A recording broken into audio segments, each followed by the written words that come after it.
Hi, this is Tim of the 1916 Company. Welcome and thanks for logging on. If you love this watch, email me, Team Mosso at the1916company.com for purchase, pricing, and availability questions concerning this watch. And this watch is a 2023 release from Zenith. This is the Zenith Defy Revival A3691, a tribute to a model originally launched in 1971. It's true to history in size and detail. If you've ever wanted to go swimming and use a vintage sports watch as it was intended, you know that can be a risk. This gives you the best of both worlds, the vintage look, and again, a very true revival, as well as the water resistance with 300-meter water resistance advertised and delivered. So the watch is 37 millimeters in diameter in stainless steel. It's nice and compact.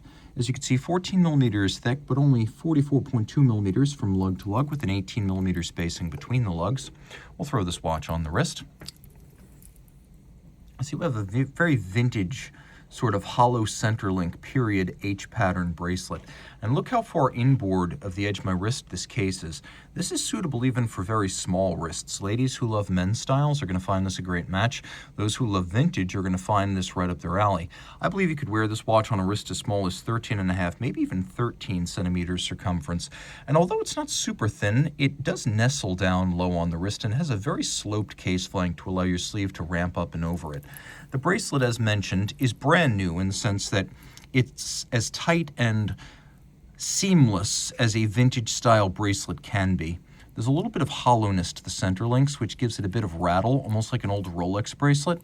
And then you can see that the evacuations allow the wrist to vent well, but also they lighten the feel of the bracelet on the wrist. Taking a quick look in profile, you can see removable links are fixed by screws. You can use your jeweler's screwdriver to size this down.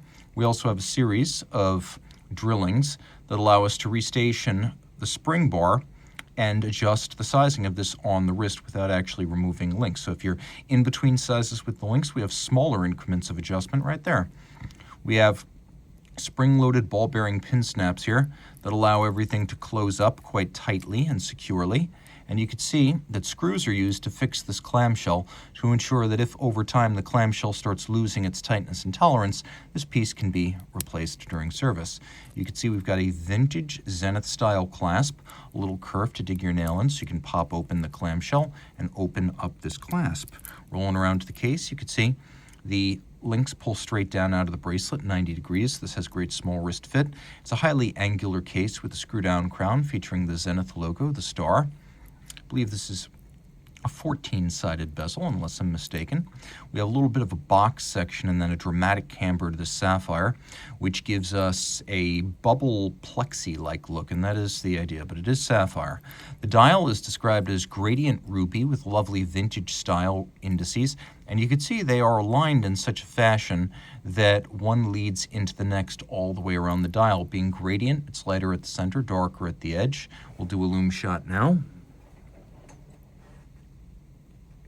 You can see the seconds hand is luminescent. The watch features a little applique Zenith star, as well as vintage logos and typeface. Taking a quick look, we've got a hacking seconds function. This is a Zenith Elite caliber 670, so the Elites are nice in that they do have a bidirectional quick set, so you can turn this in either direction, whichever is closer to the intended date. The watch features a display case back, an innovation that would not have been present on the original. You can see it is the Defy Revival 3691, and that we've got a 670 Elite. Automatic winding, 50-hour power reserve, 4 Hertz, stop second, bidirectional quickset, KIF shock protection. All of this pivots on 27 jewels. You can see a combination of solarization on the barrel cover, engine turning on the edge of the bridges, polished screws, solarization on the center of the ball bearing, linear stripes on the rotor, and circular stripes on the bridges. Of course, it's machine applied, but all Zenith watches include a little bit of hand intervention in terms of decoration and assembly.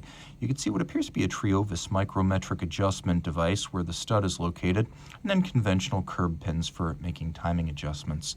If you love this watch, reach out to Team Mosso at the1916company.com for purchase and pricing details.